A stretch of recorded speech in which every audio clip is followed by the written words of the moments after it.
दोस्तों नमस्कार, real prediction में आपका स्वागत है। दोस्तों आज हम बात करेंगे ज्योतिष में कर्म सिद्धांत के विषय में। अक्सर हमारे दिमाग में यह प्रश्न आता है कि कर्म क्या है, कर्म किस तरीके से हमें प्राप्त होता है, कर्मों का फल, ज्योतिष में कर्म को क्या समझते हैं, इसके विषय में। दोस्तों इससे पहले कि हम अपनी चर्चा को आगे बढ़ाएं, आपसे एक नम्र निवेदन है कि कृपया चैनल को लाइक, शेयर व सब्सक्राइब करें और अगर हमारी बात आपको अच्छी लगी है तो कमेंट बॉक्स में अपनी राय दें। आइए अब हम इसे समझते हैं। ज्योतिष में कर्म सिद्धांत का अर्थ है कारण और परिणाम का नियम, जैसा बोगे वैसा काटोगे।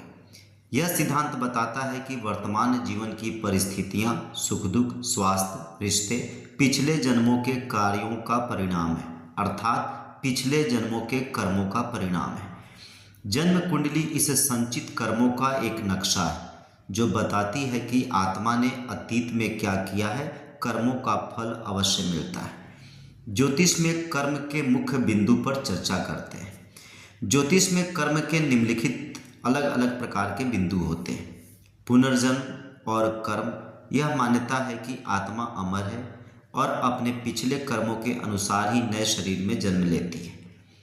उसी प्रकार से जन्म पत्रिका, जिसे हम कुंडली कहते हैं, वह एक नक्शा है।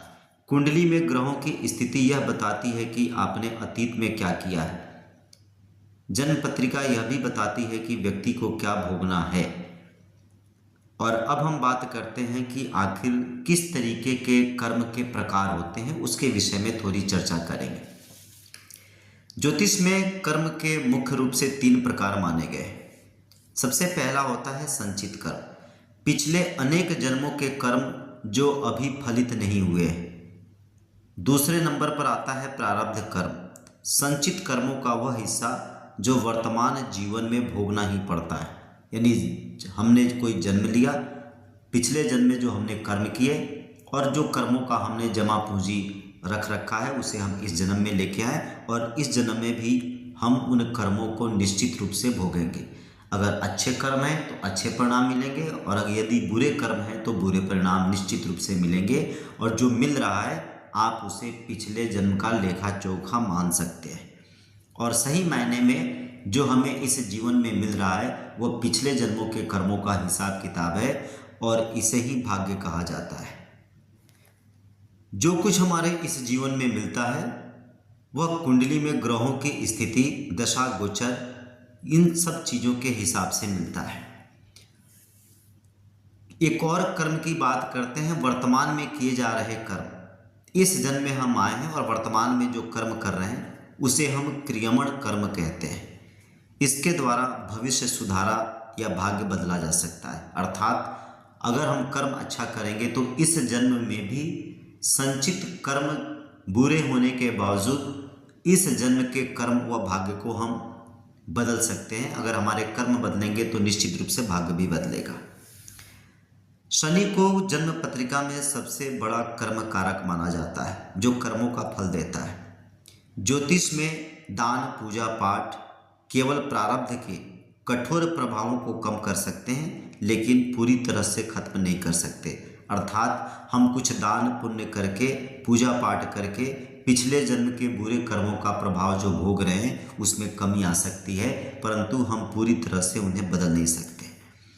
हम केवल पिछले कर्म भोगते ही नहीं हैं बल्कि वर्तमान में अच्छे कर्म करके भाग्य को बदल भी सकते हैं। अब ये हमारे कर्मों के ऊपर निर्भर करता है कि अगर हमारे जीवन में कुछ बुरा हो रहा है तो हम अपने भाग्य को बदलें।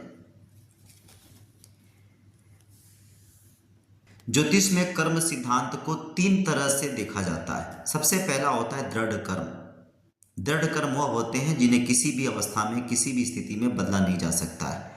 दृढ़ और अदृढ़ कर्म वे विशेष प्रकार के कर्म जिनके प्रयासों से हम अपने इस जन्म के भाग्य को भी बदल सकते हैं। अदृढ़ कर्म जिन्हें आसानी से बदला जा सकता है।